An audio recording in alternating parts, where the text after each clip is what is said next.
გამარჯობა მეგობრებო, მე ვარ ლუკა მგელაძე, პროფესიონალი მკლავჭიდელი და ეს არის ჩემი YouTube არხი მკლავჭიდის შესახებ. ეს მინდა გესაუბროთ სპორტზე, კერძოდ მკლავჭიდზე და ავამაღლო თქვენი ცნობიერება ამ სპორტთან მიმართებაში. ზოგადად საზოგადოებაში არის სტერეოტიპი, რომ მკლავჭიდი არის მხოლოდ ტექნიკური სპორტი, აქ არ არის ძალისმიერი მაჩვენებელი, ვთქვათ, მე თუ გადავუწიე ვიღაც 150 კილოგრამიან დიდ ტიპს ხელი, მას გონია, რომ ეს მხოლოდ ჩემი ტექნიკური მონაცემები გავაკეთე და ჩემი ტექნიკური სკილები გავაკეთე, ასე ვთქვათ. რაც ესე არ არის და რაც გამაღიზიანებელია მკლავჭიდელისთვის, იმიტომ რომ იმდენი შრომა აქვს ამ პიროვნებას ჩადებული, იმდენი ფიზიკური დატვირთვა აქვს მიღებული თავისი ამ კარიერის განმავლობაში და ზოგადად ცხოვრების განმავლობაში, რომ ეს შეურაცხყოფელია პირდაპირ.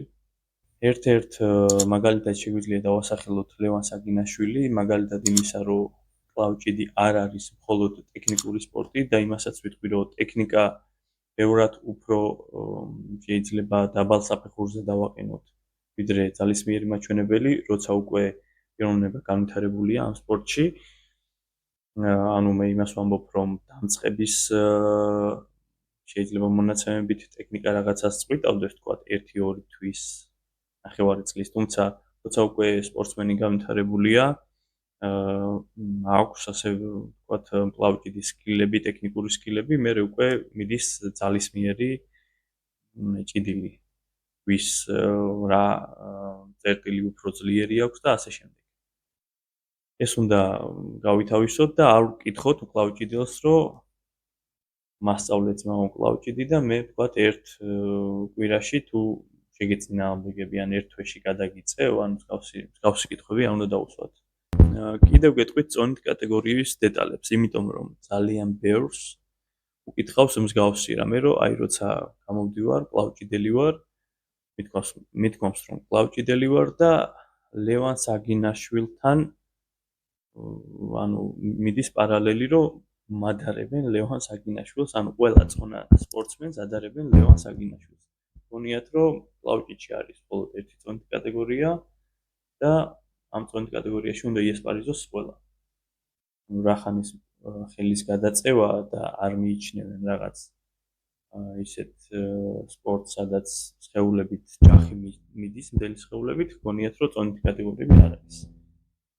ზოგადად მკლავჭიდში წონით კატეგორიები უკვე ზრდასრულ ასაკში იწყება 55 კილოგრამიდან, ადის 100 კილოგრამამდე და შემდეგ არის მძიმე წონა. ანუ 55-დან რო იწყება, შემდეგ 65 ესე 5 კილოობით ადის, შემდეგ უკვე 90 კილოგრამს ზემოთ, 10 კილოობით და 100 შემდეგ არის მძიმე კატეგორია. ამიტომ ვერ შევადარებთ, თქვათ 70 კილოგრამ მკლავჭიდელს და 100 კილოგრამიანს. ანუ ყველა თავის წონაში, თავის ასაკობრივ კატეგორიაში არის, ვთქვათ, ჩემპიონი და რო იტყვის ადამიანი ჩემპიონი ვარ, ანუ ეს ნიშნავს, რომ თავის წონაში და თავის ასაკობრივ კატეგორიაში ხდება ეს ყველაფერი. მოდი ახლა შევადარებ სხვადასხვა სპორტის სახეობებს და მკლავჭიდს, თუ რა უპირატესობა აქვს მაგიდაზე, მკლავჭიდის მაგიდაზე, მკლავჭიდელს და რა ვთქვათ, bodybuilders, მოჭიდავეს და ასე შემდეგ.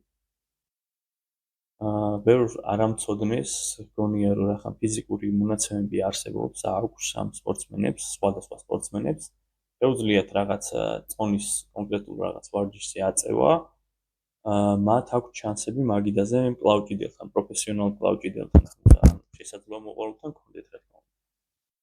რა თქმა უნდა, ეს ფიზიკური მონაცემები მათ გარკვეულ უპირატესობას აძლევს ჩვეულებრივ ადამიანთან შედარებით, იმიტომ რომ ისინი სხვა დატვირთვებს არიან მიჩვეულები, მათი კონტური მასა უფრო დიდია, მათი სახსრები მყესები უფრო ძლიერია, თუმცა მკლავჭიდელს პლუს ამას, რომ წევს აი ამ დიდ წონებს, აქვს გარკვეული ვარჯიშები.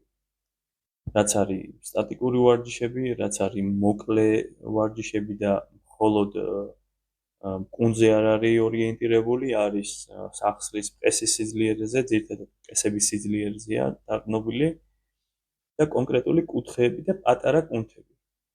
ეს პატარა კუნთები განაპირობებს მკლავჭიდელის უპირატესობას მაგიდაზე. რადგან ფიზიკური მაჩვენებელი შესაძლოა ბევრად მეტი გქონდეს, თქვათ, მოჭიდავეს ბოდიბილდერს და სხვადასხვა სპორტსმენს. თუმცა კლავჭიდას კონკრეტულად აი მაგიდასთან როცა დადგება, ეს წინა მხარი, ანუ მაჯის კუნძზე არის იმდენი დანაყოფი, რომ აი მხოლოდ ეს დანაყოფები ეყოფა იმისთვის, რომ გაუმკლავდეს ამა თუ იმ სპორტსმენს, იმიტომ რომ ძალიან ბევრი მოძრაობაა, რაც კეთდება მხოლოდ კლავჭიდისთვის, მხოლოდ კლავჭიდელები აკეთებენ ამას და არ არის ეს სხვა სპორტებში მიღებული. ასევე იმასაც დავამატებ, რომ კლავჭიდს ახლავს რიგი ტკივილები, რაც სწორედ აი ამ დატვირთვებთან არის დაკავშირებული და მაგიდასთან მუშაობასთან და არ ურჩევდი სხვა სპორტსმენებს, რომ აქტიურად იყვნენ დაკავებული კლავჭიდით, იმიტომ რომ გამოიწვევს ეს ტკივილებს და შესაძლოა მათ სპორტშიც შეუშალოს ამ ყველაფერმა ხელი. დღეისათვის სულ ეს იყო. თუ მოგეწონათ ეს ვიდეო, გამოიწერეთ არხი, დალაიქეთ ვიდეო. შემდეგ ვიდეოებში შევეცდები უფრო საინტერესო თემებზე ვისაუბრო, ასევე მომწერეთ კომენტარებში თუ რაიმე გაინტერესებთ კლავჭიდის შესახებ და შევეცდები რომ შემდეგ ვიდეოებში ჩავსვა ამ კითხვებზე პასუხებიც აუცილებლად. შევეცდები რომ გქონდეს შემდეგ ვიდეოებში ასევე საუბარი სხვადასხვა სპორტების შედარებაზე, გავაკეთო ვიდეოები რაც იქნება თქვათ შემადარებელი სხვადასხვა ძალისმიერი სპორტების, რა იქნება თქვათ ამ სპორტის ბენეფიტი, ანუ რითი ჩამორჩება ერთი სპორტი მეორეს, ან პირიქით. და შევეცდები რომ ეს არხი საინტერესო იყოს თქვენთვის, სპორტის მოყვარულებისთვის და ასევე, რა თქმა უნდა, კლავჭიდის მოყვარულებისთვის. ბატონებით